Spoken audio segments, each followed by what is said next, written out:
Mummy શેનું શાક બનાવો છો? શું ભૌમિક? શેનું શાક બનાવો? મરચાનું. શેનું? જમરૂખ મરચાનું. એ કેવું હોય? એ બહુ સરસ થાય, ગળ્યું અને ખાટું મીઠું. આ જમરૂખ આ ખુદાના ભાવનગરની જમરૂખ છે. ક્યાંની? અમદાવાદના આ ભાવનગરના લાલ જમરૂખ છે. આની જેવા બીજે ક્યાંય ન મળે. આ જમરૂખ મરચાનું એટલે કેવી રીતે કરવાનું? જો પેલા જો મરચા હોય ને એના પેલા તળીને કાઢી લેવાના તેલમાં. પછી ઈની તેલ ફરીવાર રહે ને તવલામાં એમાં લાલ જમરૂખ ફરીવાર સાતળવાના. પછી એમાં હળદર, મીઠું, ધાણા જીરું ને ગોળ. ત્યાં લગી તેલ બહારનું આવે ને એટલો ગોળ નાખવાનો અને ધાણા જીરું ને એ નાખવાનું, ગરમ મસાલો નાખવાનો. કેવું મસ્ત શાક થાય. તું નાનો હતો ને તને બહુ શાક ભાવતું તું. આ મને હજી ભાવે છે. હજી તું મારી આગળ ઘડીએ કરાવતો હતો જમરૂખ મરચાનું શાક બહુ ભાવે મને. તને બહુ ભાવે જ ને એટલે આજે ભાવનગર આપણે આવ્યા જ ને તો મારે તને જમરૂખ મરચાનું શાક ખવડાવવું છે. બીયા બધા કાઢી નાખવાના વચ્ચે? બધા કાઢી નાખવાના એટલે આપણે ચાવવામાં બહુ આવે નહીં.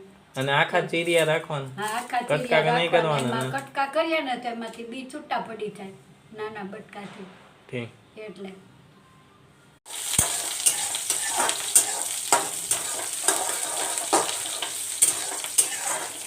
તો મરચાં તળીને કાઢી લેવાનું.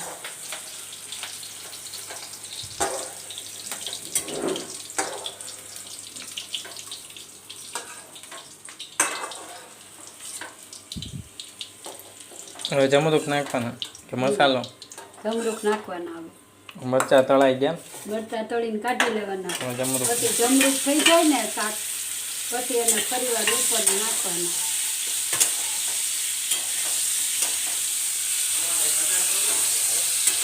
મને તો ખાટા શાકના ટમેટો મળે.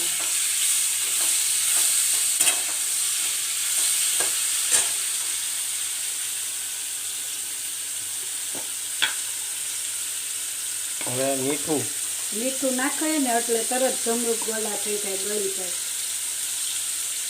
ઓગળી જાય. મીઠાથી ઓગળી જાય. પેલા મીઠું નાખીને એને ચડવા દેવાનું.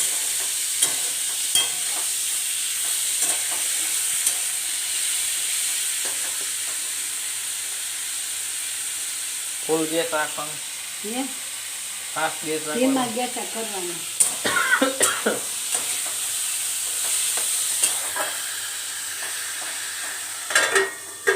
હવે ચડવા દેવાનું.